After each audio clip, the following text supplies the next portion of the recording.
हाय students, success पॉईंटवर आपलं स्वागत आहे. 10व्या वर्गाचा लेसन स्टार्ट करत आहोत आपण ग्रॅव्हिटेशन, महाराष्ट्र स्टेट बोर्ड. हा लेसन इम्पॉर्टंट आहे सेमी इंग्लिश मीडियममध्ये शिकणाऱ्या स्टुडंट्ससाठी, फुल इंग्लिश मीडियममध्ये शिकणाऱ्या स्टुडंट्ससाठी आणि मराठी मीडियममध्ये शिकणाऱ्या स्टुडंट्ससाठी सुद्धा. जरी इथे लिहिलेले इंग्लिशमध्ये असेल तरी कॉन्सेप्ट आपण मराठीमध्ये एक्सप्लेन करत आहोत, म्हणून त्या स्टुडंट्सला सुद्धा हे कॉन्सेप्ट क्लिअरन्ससाठी हा लेसन इम्पॉर्टंट आहे. तसंच जे स्टुडंट्स आता 11वीत जाणार आहेत त्यांना पुन्हा ग्रॅव्हिटेशन लेसन आहे आणि तो ग्रॅव्हिटेशन लेसन त्याचा बेसिक कॉन्सेप्ट क्लिअर करण्यासाठी रिव्हिजन म्हणून 11th स्टँडर्डच्या स्टुडंटला हा लेसन पाहता येईल. त्याचबरोबर CBSE सिलेबस शिकणाऱ्या स्टुडंट्ससाठी 9th स्टँडर्डचे लेसन ग्रॅव्हिटेशन आहे. सेम सिलेबस त्यामध्ये आहे, उलट इथं हा स्टेट सिलेबस जास्त कंटेंट आहे. त्यांना मात्र CBSE 9th स्टँडर्ड्समध्ये हा कंटेंट ग्रॅव्हिटेशन लेसनचा कंटेंट थोडा कमी आहे. Law of gravitation, Kepler's laws of planetary motion, त्याच्यानंतर g acceleration due to gravity, free fall आणि डिफरन्स बिटवीन मास आणि वेट, एवढा कंटेंट तुमचा क्लिअर होईल या लेसनमध्ये. सोबत मग तुम्हाला म्हणजे CBSE सिलेबस शिकणाऱ्या स्टुडंट्ससाठी सांगत आहे की सोबत त्या लेसनमध्ये तुम्हाला थ्रस्ट, प्रेशर आणि आर्किमिडीज प्रिन्सिपल आहे. हां, तुमचा तो पण कॉन्सेप्ट क्लिअर होईल, पण तो लेसन राहील 8th क्लाससाठी जो व्हिडिओ बनणार आहे. फोर्स अँड प्रेशर नावाचा लेसन आहे आणि त्या लेसनमध्ये तुमचा तो कॉन्सेप्ट क्लिअर होईल. पहा स्टुडंट्स, जरी सिलेबस कुठलाही असेल, बोर्ड कुठलंही असेल, कंटेंट तर तोच राहणार आहे. Newton's law of motion, Newton's gravitational law, Kepler's laws, कुठलाही सिलेबस असेल, जवळपास 350-400 वर्षापूर्वी जे प्रूव्ड झालेले लॉज आहेत, तो कंटेंट तर सेमच राहणार आहे आणि या सगळ्यांसाठी हा लेसन इम्पॉर्टंट आहे. चला डिस्कस करूया. आपल्या सायन्स 1चं पहिलंच पेज काढलं की लेसन आहे ग्रॅव्हिटेशन आणि आमचं सुस्वागतमच तिथं होतं प्रश्न विचारून. पहिलाच प्रश्न विचारलाय काय, what is the effect of force, बलाचे परिणाम काय आहे. अरे सोपं आहे, बल जसं लावाल परिणाम तसा दिसेल. आईनं पाठीवर हात फिरवला प्रेमाचा, इफेक्ट दुसरा असेल आणि आईची जरा जोरात चापट पडली तर इफेक्ट दुसरा असेल ना. बस तसाच इफेक्ट्स ऑफ फोर्स. सगळ्यात पहिले फोर्स लावतो कसा त्यावर डिपेंड आहे, त्याचा परिणाम कसा होणार आहे. जर आपण बॅलेन्स्ड फोर्स लावला, बॅलेन्स्ड फोर्स म्हणजे संतुलित बल, equal in magnitude but opposite in direction, असा जर फोर्स आपण ऑब्जेक्टवर लावला तर काय होईल, ऑब्जेक्टचा काय होईल, शेप चेंज होईल किंवा साईज चेंज होईल किंवा बोथ चेंज होईल. Balanced force can change the shape म्हणजे ठेवण, और साईज म्हणजे आकार, और बोथ दोन्हीही चेंज करेल, फोर्स राहील बॅलेन्स्ड फोर्स. फॉर एक्झाम्पल या ठिकाणी आपल्या इथं बॉल आहे आणि या बॉलवर आपण इथून एक फोर्स लावलाय say F, equal but opposite तेवढाच फोर्स लावलाय F. What will happen, the shape of the ball will become oblong. Spherical असलेला बॉल ऑब्लॉंग होईल. हे काम कोणी केलं, बॅलेन्स्ड फोर्सने केलं. आता दुसरा फोर्स आहे अनबॅलेन्स्ड फोर्स म्हणजे असंतुलित बल. म्हणजे काय, बॅलेन्स्ड म्हणजे equal in magnitude, opposite in direction. Unbalanced म्हणजे only force applied only in one direction, only one force is applied. त्याला बॅलन्सिंग करायला दुसरा फोर्स आहे का, नाही. हा फोर्स कुठला झाला, अनबॅलेन्स्ड फोर्स. आता हा फोर्स काय करेल, ऑब्जेक्ट जर ॲट रेस्ट आहे, समजा बॉल इज ऑन टेबल, या टेबलवर हा बॉल ठेवलेला आहे, ठीक, बॉल इज ऑन टेबल. मग ऑब्जेक्ट जर ॲट रेस्ट असेल, फोर्स अप्लाय केला तर बॉल पुढं जाईल. याचा अर्थ can set object in motion. म्हणजे पहिले ऑब्जेक्ट ॲट रेस्ट आहे, इनिशियल व्हेलॉसिटी 0, फोर्स अप्लाय केल्यावर object takes motion, that is moving with velocity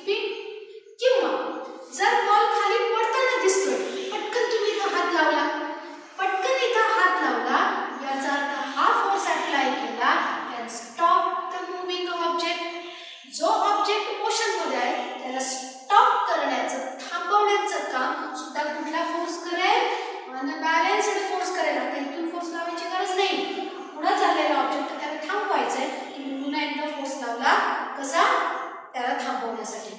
तिसरा, can change the direction of moving object. हा बॉल टेबलवर तुम्ही त्याला परपेंडिक्युलर फोर्स लावला काय होईल, बॉल टेबलवर दुसऱ्या डायरेक्शनला जाईल. म्हणजे त्या ऑब्जेक्टची, मुव्हिंग ऑब्जेक्टची डायरेक्शन चेंज करायची असेल तरी सुद्धा आपल्याला फोर्स अप्लाय करावा लागेल. मुलांनो, या ठिकाणी ऑब्जेक्ट आम्ही रेस्टला असलेला ऑब्जेक्ट मोशन मध्ये आणतो, म्हणजे ॲक्सिलरेटेड मोशन आहे.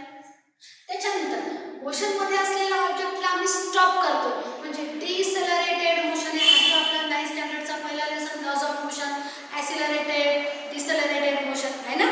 आणि त्याचप्रमाणे जर त्याची आपण डायरेक्शन चेंज करतो, आठवा velocity, speed and direction, magnitude plus direction कळतंय. मग जर त्या मुव्हिंग ऑब्जेक्टची आम्ही डायरेक्शन चेंज करत आहोत तर हे मोशनच पूर्ण काय आहे, ॲक्सिलरेटेड मोशन और डिसेलरेटेड मोशन किंवा रिटार्डेड मोशन. मग वेगळं पुन्हा चौथा पॉइंट लिहून ॲक्सिलरेट और डिसेलरेट ऑब्जेक्ट लिहायची गरज नाही. एवढंच लिहिलं तरी ठीक आहे. Unbalanced force can set the object in motion, can stop the moving object and can change the direction of moving object. मी अजून एक एक्झाम्पल देते यासाठी. शाळेतनं निघाल्या, शाळा सुटली, स्टँडला असलेली सायकल काय केलं तुम्ही, त्याला तुमचा पहिले की अप्लाय केली आणि त्याला आता सायकलवर बसले आणि पायडल मारलं. याचा अर्थ पहिल्यांदा सायकल ॲट रेस्ट होती, तुम्ही त्याला पायडल मारले म्हणजे force is applied, cycle comes in motion. निघाले शाळेच्या गेटमधनं, शाळेच्या गेटमधनं निघाल्यावर करत करत करत घरापर्यंत पोहोचायचे. मधात एक टर्निंग आलं, टर्निंग आलं तर तुम्ही काय कराल, त्या सायकलचा हँडलची पोझिशन थोडी शिफ्ट करा. जर हँडलची पोझिशन शिफ्ट केली याचा अर्थ तुम्ही पुन्हा एकदा फोर्स लावला, which can change the direction of the motion. जर तुम्ही फोर्स अप्लाय केलाच नाही तर काय होईल, तुमची सायकल टर्न होणारच नाही. या वेनं जायचंय, तुम्ही सरळच निघून जाल आहे ना. आणि आता पोहोचत पुन्हा घरापर्यंत, घरापर्यंत आल्यावर काय कराल, सायकलला ब्रेक लावाल. नाही लावली तर काय, जाल पुढच्या घरी आहे ना.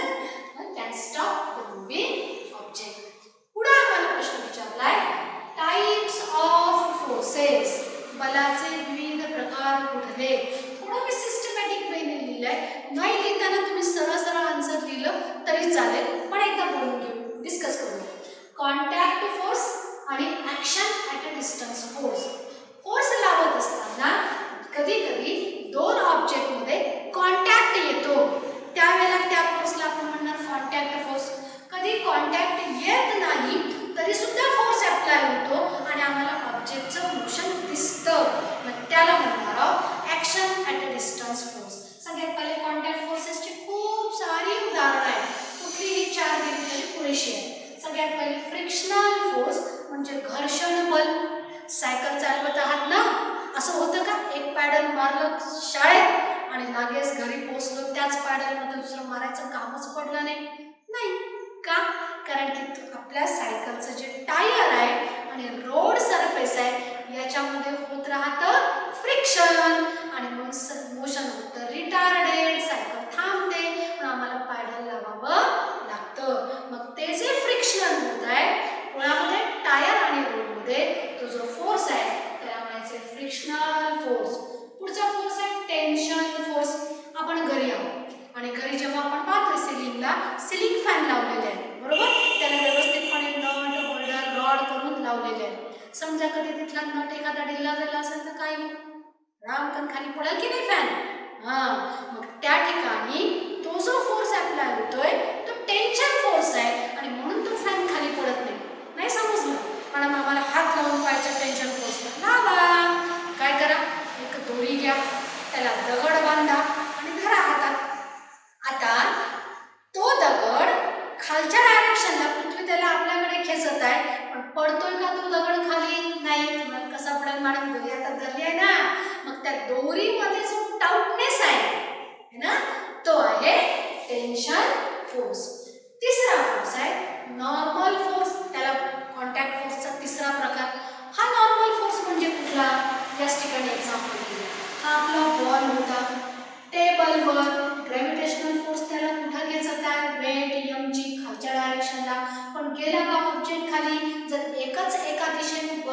करत असेल तर वस्तू तर त्या दिशेने पुढे जाईल.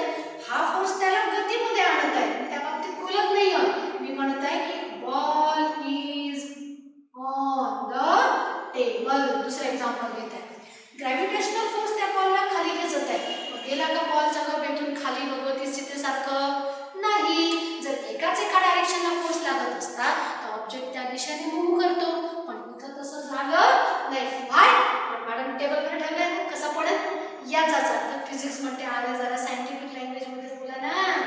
का आपण म्हणणार table apply normal reaction on the ball. आणि ती normal reaction is equal to किती असेल? Weight mg but in opposite direction. Gravitational force in downward direction, normal force in upward direction. पाहिलाय तुम्ही नॉर्मल फोर्स इथं जरी दिसला नसला तरी सुद्धा तुम्ही पाहिलाय. कुठं? बॉल खेळताना त्याचे टप्पे जमिनीवर मारता. You act on the earth with the help of ball. Ball react on you with the help of earth react on you with the help of ball. जेव्हा चेंडू उसळी मारून खाली टप्पा मारल्यावर उसळी मारून वर येतो तो फोर्स कुठला आहे? नॉर्मल फोर्स आहे. पुढचा फोर्स आहे कॉम्प्रेसिव्ह अँड टेन्साइल फोर्स. याचं एक्झाम्पल एखादा रॉड आहे. त्या रॉडची आम्हाला लेंथ इन्क्रीज करायची आहे तर तो फोर्स आहे टेन्साइल फोर्स. त्या रॉडला आम्ही लावणार आहोत कुठल्या डायरेक्शनला? Force outward डायरेक्शनला. आणि त्या रॉडची लेंथ आम्हाला छोटी करायची असेल तर आम्ही तोच फोर्स लावणार. पण आता कुठल्या डायरेक्शन लावणार? इनवर्ड. मॅडम रॉड कुठं लांब आणि छोटा करता येईल का? थांबा. तुम्ही काय करता? स्प्रिंगचा पेन असेल, बॉल पेन, कधी कधी खेळता ते काढता आणि त्याच्यातली स्प्रिंग हातात घेता आहे ना. यालाच आपण इलास्टिक फोर्स सुद्धा म्हणू शकतो. ती स्प्रिंग हातात घेतली. आता त्या स्प्रिंगला जर तुम्ही कॉम्प्रेस केलं काय होईल? Coils get collected together. ही स्प्रिंग कॉम्प्रेस होईल. कुठला फोर्स राहील तो? Compressive force. आणि त्या स्प्रिंगला जर तुम्ही स्ट्रेच केलं दोन्ही बाजूनी तो फोर्स कुठला राहील? Tensile force. आलं लक्षात? आता पुढचा कॉन्टॅक्ट फोर्स आहे एअर रेझिस्टन्स फोर्स. हवेचा प्रतिरोध. हा अनुभवलाय का आपण? हो अनुभवलाय. कुठं? निघाले कधी सायकल घेऊन गावाच्या बाहेर फिरायला आणि संध्याकाळची वेळ आहे, मस्तपैकी वारा वाहत आहे आणि त्यातल्या त्यात आम्ही ज्या डायरेक्शननी सायकल चालवत आहोत त्याच डायरेक्शननी वारा वाहत आहे. Wind is blowing in the same direction with the direction of our motion. What will happen? आहा काय मजा येते. दोन पॅडलमध्ये सायकल अशी मस्त पुढे जाते. मध्ये आम्हाला गाणंही सुचायला लागतं मग आहे की नाही? कारण की हवा आम्हाला पुढे पुढे जायला मदत करत आहे. पण कधी याप्रमाणे जात असताना आम्ही ज्या डायरेक्शननी सायकल चालवत आहोत त्याच्या विरुद्ध डायरेक्शननी वारा वाहत आहे. Wind is blowing in opposite direction that of our motion. आता काय होईल? आई ग आई आठवते की नाही? एक एक एक एक पॅडल मारत चला, सायकल काही पुढे जात नाही. Yes we experience that force. It is the air resistance force. पुढचा टाइप कुठला आहे? Action at a distance forces. म्हणजे ज्यामध्ये दोन ऑब्जेक्टमध्ये डायरेक्ट कॉन्टॅक्ट येत नाही. इथं पहा फ्रिक्शनल फोर्समध्ये टायर आणि रोड डायरेक्ट कॉन्टॅक्ट. टेन्शन फोर्समध्ये स्ट्रिंग आणि स्टोन डायरेक्ट कॉन्टॅक्ट. नॉर्मल फोर्समध्ये टेबल आणि बॉल किंवा अर्थ आणि बॉल डायरेक्ट कॉन्टॅक्ट. कॉम्प्रेसिव्ह और टेन्साइलमध्ये डायरेक्ट कॉन्टॅक्ट. आम्ही हाताने स्प्रिंग कॉम्प्रेस करतो किंवा स्ट्रेच करतो. एअर रेझिस्टन्स फोर्समध्ये our body and air molecule direct contact. या फोर्सेसला आम्ही कॉन्टॅक्ट फोर्स म्हणत आहोत. तर डिस्टन्स फोर्सेसमध्ये काय होत असेल? Yes there is no contact between two object. For example electrostatic force. हा कुठला फोर्स आहे? विद्युत स्थितिक बल. केला एक्सपेरिमेंट तुम्ही प्रिव्हियस स्टँडर्डला. आताही करा, मजा येते. कंगवा घ्या आणि ड्राय हेअर, नाहीतरी आमचे हेअर ड्रायच असतात. आई तेल लाव म्हणत असते. कुठं लावतो आम्ही है ना? तर त्या ड्राय हेअरवर कोण रबड करा. जर 8-10 वेळा रबड केलं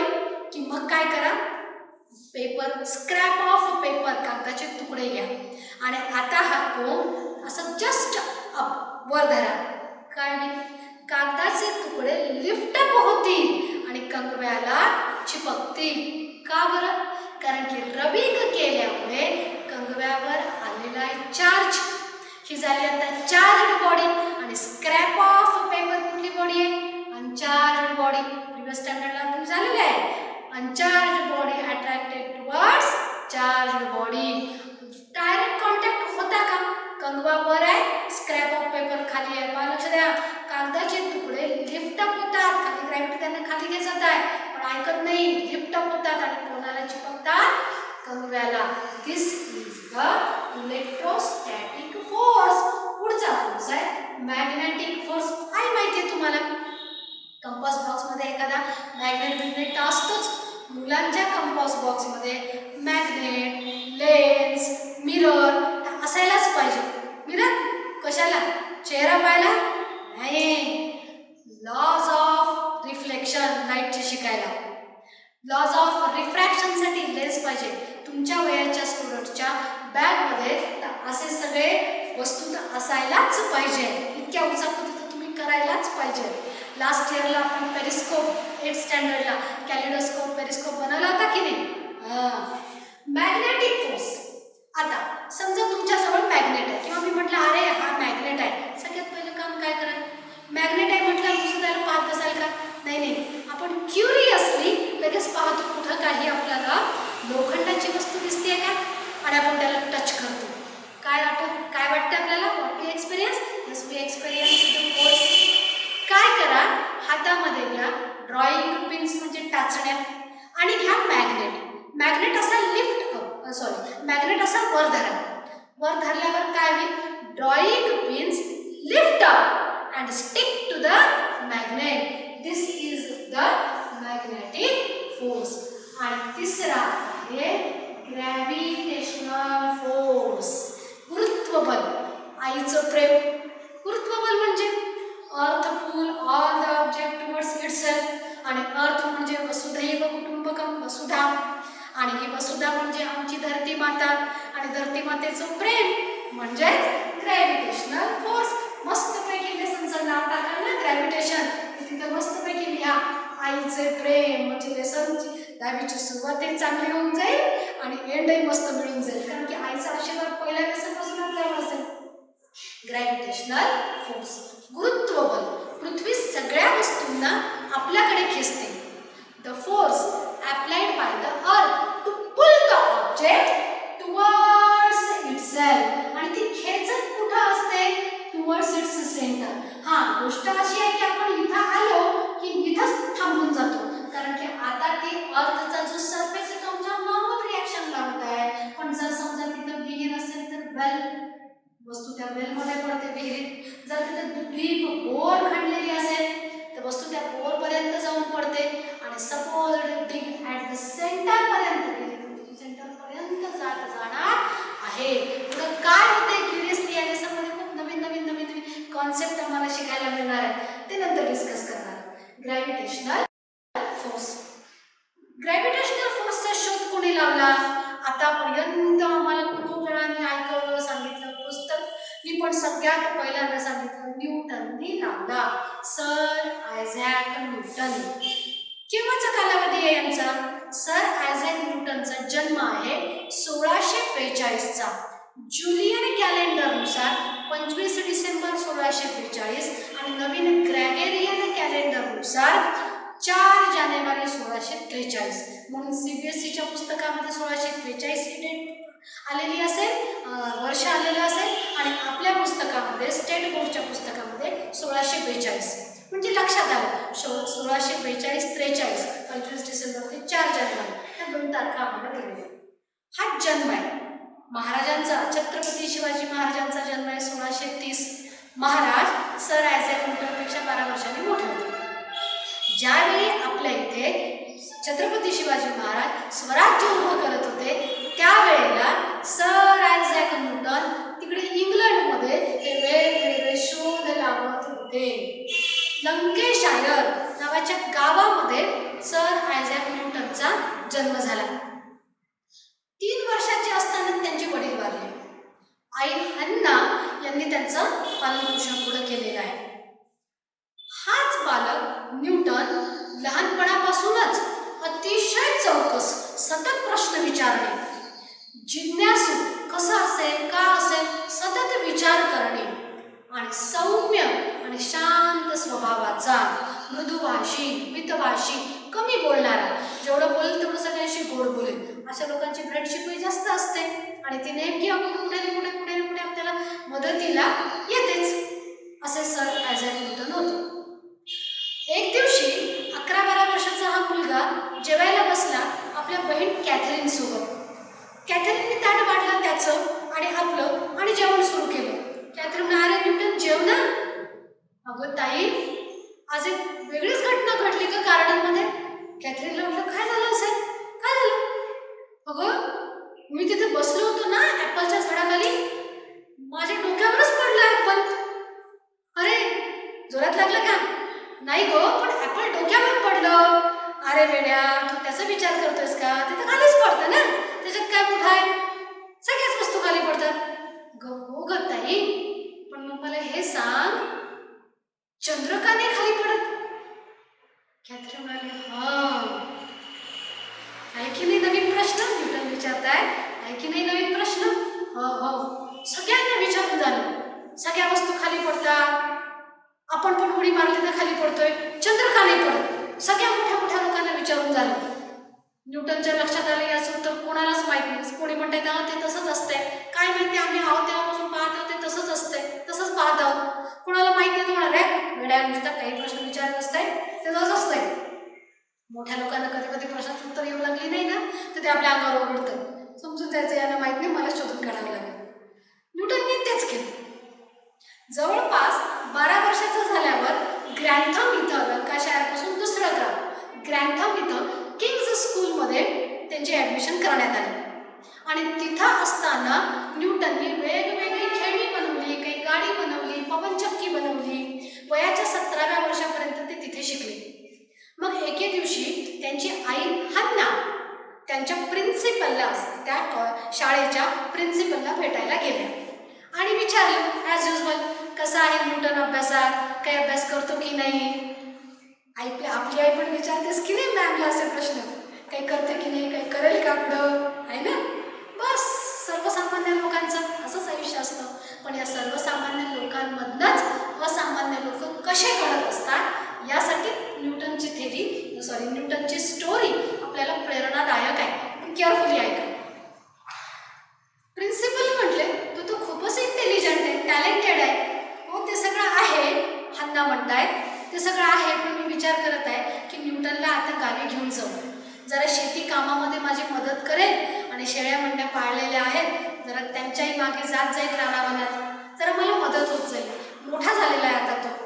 तर प्रिन्सिपल सर म्हणाले, नाही मिसेस हन्ना, असं नका करू, तू खूप टॅलेंटेड आहे. माहिती आहे त्यांनी काय केलं, त्यांनी लाकडाची गाडी बनवली आणि ती गाडी त्यामध्ये बसवून ती गाडी तो व्यवस्थितपणे इकडे तिकडे टर्न करू शकायचा. अहो, त्याने एक पवनचक्की बनवली आणि त्या पवनचक्कीची दोरी उंदराच्या शेपटीला बांधली. उंदीर इकडे तिकडे फिरायचं, तशी ती पवनचक्की हलायची. मिसेस हन्ना हसायला लागल्या. हो, घरी पण तो अशाच उचापती करायचा. त्यांच्या बहिणीसाठी खेळणी होती आणि त्या बाहुल्यांसाठी टेबल, खुर्च्या असं बनवण्याचं काम सुद्धा न्यूटन करायचा. बऱ्याचशा असं त्याचं डोकं परत चालतं. पण मी आता विचार करत आहे की त्याला मी घरी घेऊन जाऊ.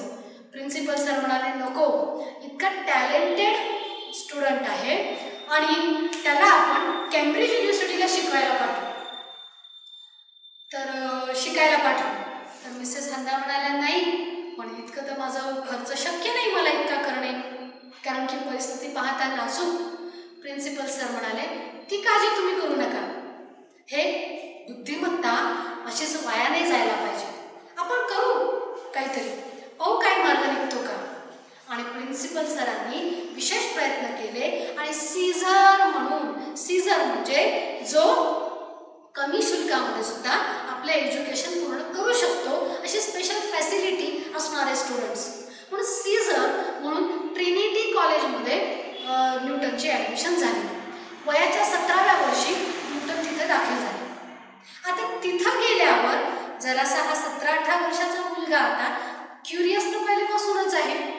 तिथे त्यांच्या वाचनात आलं फ्रेंच फिलॉसॉफर रेने डिस्कार्टे यांचे पुस्तक. रेने डिस्कार्टेंनी universe, environment, matter, colour, light, sound यावर बरंच काही लिहिलं होतं. आणि न्यूटन त्या वाढत्या वयामध्ये ज्या वेळेला मनावर संस्कार होत असतात, विचार घडत असतात, नेमकं त्या वयामध्ये न्यूटनची ही पुस्तकं वाचण्यात आली. चौकस आणि जिज्ञासू बुद्धी तर पहिल्यापासूनच होती. त्याच्यावर विचार करत असायचे आणि काही ना काही लिहित असायचे. त्याच वेळेला गॅलिलिओनी पहिला टेलिस्कोप बनवला होता 1609 साली. 9th स्टँडर्डच्या बुकमध्ये झालेला आहे आपल्याला. आणि केप्लर्सनी आणि गॅलिलिओनी खूप सारे प्लॅनेटरी ऑब्झर्वेशन्स करून त्यांचा डाटा लिहिला होता. केप्लर्सनी त्या डाटाची स्टडी करून 3 लॉज ऑफ प्लॅनेटरी मोशन लिहिले. ते लॉज आपल्याला सिलेबसला आहे, नेक्स्ट लेक्चरला आपले डिस्कस होतील. ते लॉज तर त्यांनी लिहिले, त्याचं मॅथमॅटिकल इक्वेशन पण लिहिलं, पण हाऊ ते कसं हे केप्लरला सांगता आलं नाही. आता न्यूटन जे तिथे स्टडी करत होते त्यांनी गॅलिलिओचे सगळे डाटा वाचला, केप्लरची नियमं वाचली, रेने डिस्कार्टेची पुस्तकं वाचली होती, त्याच्यावर विचार केला आणि त्यांनी लॉ ऑफ ग्रॅव्हिटेशन, गुरुत्वाकर्षण नियम तिथे स्टेट केला, एक्सप्लेन केला, मांडला. ती थिअरी त्यांनी त्याचप्रमाणे त्यांनी सगळा अभ्यास करून लॉज ऑफ मोशन आणि कायनॅमेटिकल इक्वेशन्स फॉर द मोशन ही सगळी देण आहे न्यूटनची. आणि हे सगळे कॉन्सेप्ट त्यांचा अभ्यास ज्याला आपण थिसिस म्हणतो त्यांनी त्यांच्या पुस्तकामध्ये लिहिलं. त्या पुस्तकाचं नाव आहे प्रिन्सिपिया. इम्पॉर्टंट विविध ब्लँक कदाचित येऊ शकेल, पुस्तकाचं नाव लक्षात असू द्या, प्रिन्सिपिया. त्याच वेळेला काय झालं, 1665 साली प्लेगची साथ आली. जसं आता लॉकडाऊन झालेलं आहे ना, कोविड-19ची साथ आल्यामुळे पॅन्डेमिक पूर्ण जगभरामध्ये, तर त्यावेळेला पॅन्डेमिक नव्हती पण तितक्या इंग्लंडच्या त्या देशापर्यंत ती साथ आली आणि पूर्ण 1 वर्ष लॉकडाऊन, कॉलेज बंद करण्यात आले. 1665 साली हे घडलं. न्यूटन घरी परतले. पूर्ण 1 वर्ष काहीच अभ्यास नाही. त्यावेळेला आजच्यासारखं ऑनलाईन एज्युकेशन थोडी होतं, ई लर्निंग. आणि म्हणून पूर्ण 1 वर्ष न्यूटनला अभ्यासामधनं थोडीशी उसंत मिळाली, सवड मिळाली. त्यांनी वर्ष वाया घालवलं का? नाही. या 1 वर्षामध्ये त्यांनी मॅथमॅटिक्सचा कॅल्क्युलस सिद्धांत डिस्कस केला, मांडला. डिफरन्शियल कॅल्क्युलस, डेरिव्हेटिव्ह आणि इंटिग्रल कॅल्क्युलस ही मॅथमॅटिक्समध्ये देण आहे सर आयझॅक न्यूटनची. आणि हा कॅल्क्युलस मेथड मॅथमॅटिक्समध्ये मैलस्टोन, मैलाचा दगड मानला जातो. खूप सारे फिजिकल आणि मॅथमॅटिकल कॉन्सेप्ट डिस्कस करण्यासाठी calculus is an very important method and steps. पुढे 1666 साली लॉकडाऊन संपलं, कारण की प्लेगची साथ ओसरली आणि पुन्हा एकदा कॉलेज सुरू झालं. न्यूटन जेव्हा कॉलेजमध्ये दाखल झाले तेव्हा 3 थिसेस या कॅल्क्युलसवरचे त्यांनी त्या ठिकाणी प्रस्तुत केले. पुढे ते पब्लिश झाले आणि न्यूटनची गणना बुद्धिमान लोकांमध्ये होऊ लागली. 1668 साली न्यूटननी रिफ्लेक्टिंग टेलिस्कोप बनवला, न्यूटोनियन टेलिस्कोप. 9th स्टँडर्डला आपल्याला होता. जवळपास 6 इंच लांब आणि फक्त 1 इंच डायमीटर व्यास असा छोटा रिफ्लेक्टिंग टेलिस्कोप त्यांनी बनवला, ज्याचं मॅग्निफिकेशन पॉवर 30 टाइम्स ग्रेटर होती त्यावेळेच्या टेलिस्कोपपेक्षा. आणि त्याच्यामुळे सॅटर्न, ज्युपिटर यांच्या सुद्धा इमेजेस मिळवणं आता सोपं गेलं. याबरोबरच न्यूटननी हीटमध्ये न्यूटन्स लॉ ऑफ कुलिंग, त्याच्यानंतर लाईटमध्ये डिस्पर्शन ऑफ द लाईट, त्याच्यानंतर न्यूटन्स डिफ्रॅक्शन याच्यावर आपले इक्वेशन्स मांडले आहेत. साऊंडमध्ये त्यांनी व्हेलॉसिटी ऑफ साऊंडसाठी इक्वेशन दिले. Matter, how the matter flow, विस्कॉसिटीसाठी त्यांनी फॉर्म्युला दिलेला आहे. Newton is the first person who see the rainbow in laboratory. आपण सगळ्यांनी रेनबो पाहिलाय, पण कुठं? आकाशामध्ये.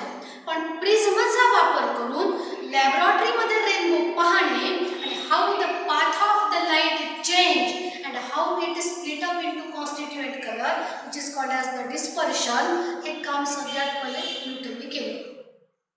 जवळपास या सगळ्या रिसर्चेसमुळे त्यांची खूप बुद्धिमान लोकांमध्ये गणना तर पोच लागली. पुन्हा 1669 साली ते मॅथमॅटिक्सचे प्रोफेसर म्हणून त्या कॉलेजमध्ये जॉईन झाले आणि 1703 साली रॉयल सोसायटीच्या अध्यक्षपद त्यांनी भूषवलं आणि ते पुढे मरेपर्यंत ते त्या पदावरच ते राहिले. असे 31 मार्च 1727 मध्ये सर आयझॅक न्यूटन यांचा मृत्यू झालेला आहे. 85 वर्षाचं दीर्घ आयुष्य जे लाभलं, जी देवाची देण आहे, आणि या पूर्ण आयुष्याला न्यूटननी व्यवस्थितपणे जगले, या पूर्ण आयुष्याला, आणि स्वतःचं नाव विज्ञान क्षेत्रामध्ये अजरामर करून गेले. व्यक्ती एका विशिष्ट ध्येयावर केंद्रित असून जर तो पुढे पुढे पुढे पुढे जात राहिला तर अगदी उच्च पदावर सुद्धा पोहोचू शकतो. आणि सर्वसामान्य असा असलेला न्यूटन हा असामान्य असा होऊ शकतो. फिजिक्सला वळण देणारे 3 सायंटिस्ट आहेत मुख्य. बऱ्याच जणांनी फिजिक्समध्ये आपलं योगदान दिलं आहे. जसं जसं फिजिक्स आपण पुढे शिकत जाऊ, 10वी नंतर 11वी 12वी वेळोवेळी त्यांच्या स्टोरीज मी डिस्कस करतच जाईल. पण 3 फिजिक्सला दिशा देणारे, पूर्ण वळण देणारे 3 ग्रेट सायंटिस्ट आहेत. त्यातले पहिले आहेत सर आयझॅक न्यूटन, दुसरे आहेत अल्बर्ट आइन्स्टाईन. E = m/c², ते इक्वेशन कसं, त्याचं काय इम्पॉर्टन्स, ते सगळं नंतर सांगितलं. Theory of relativity. आणि तिसरे सायंटिस्ट आहे Stephen Hawking, the brief history of time, हे त्यांचं पुस्तक गाजलेलं. रिसेंटली 1.5-2 वर्षापूर्वी त्यांचा मृत्यू झालेला आहे. या सायंटिस्टच्या स्टोरीज आपण नंतर वेळोवेळी लेक्चर्समध्ये ऐकत जाऊ. आतापर्यंत आपल्याला सगळ्यांनी सांगितलं की ग्रॅव्हिटेशनल फोर्सचा शोध सर आयझॅक न्यूटनने लावला. पण आपण भारतीय आहोत, लक्ष द्या. आपल्याला पूर्वीपासून या गुरुत्व बल, प्लॅनेटरी मोशन्सच्या बाबतीत आपल्याला माहीत होतं.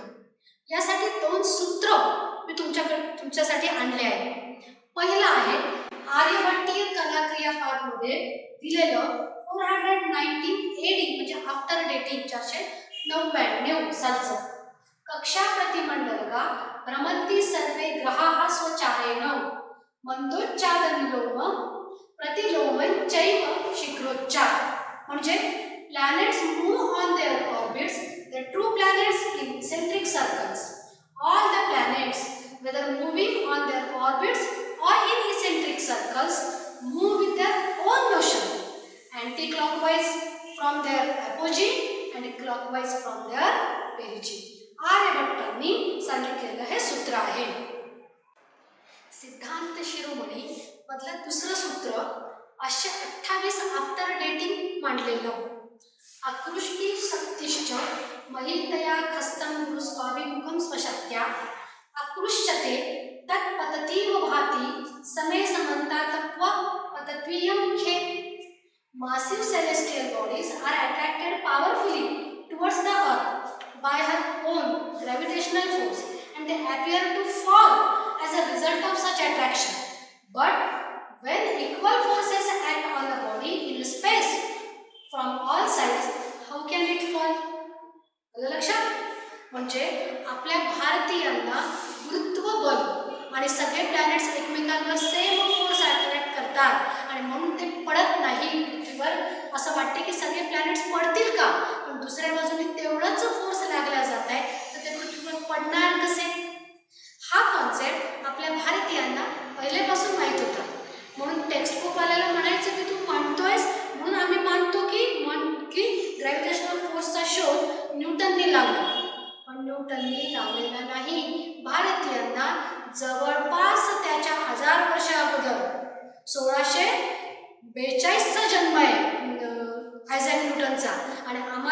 कॉन्सेप्ट त्याच्या अगोदर जवळपास 528 आफ्टर डेटिंग 449 AD तेव्हापासून आम्हाला हे सगळ्या संकल्पना गुरुत्वबलाच्या माहीत होत्या. आता नेक्स्ट लेक्चरला आपण भेटू त्यावेळेला circular motion, centripetal force, centrifugal force, tension in the string आणि Kepler's laws of planetary motion या बाबतीत डिस्कस करणार आहोत. पण त्यामध्ये तुमच्यासाठी homework laws of motion, Newton's laws of motion 9th स्टँडर्डला झालेले आहे. तिन्ही लॉजचे स्टेटमेंट आणि 3 कायनेमॅटिकल इक्वेशन आपल्या वहीमध्ये लिहून तयार पाहिजे.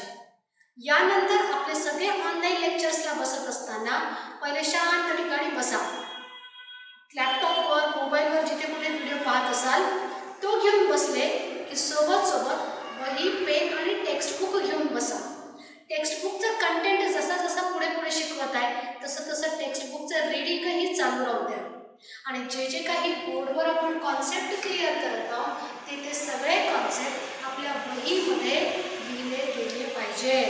म्हणजे सोबत तुमच्या आपल्या नोट्सही तयार होतील. जसं पुढे जाऊन न्यूमेरिकल्स येतील, एक्सरसाइजमधले न्यूमेरिकल्स येतील,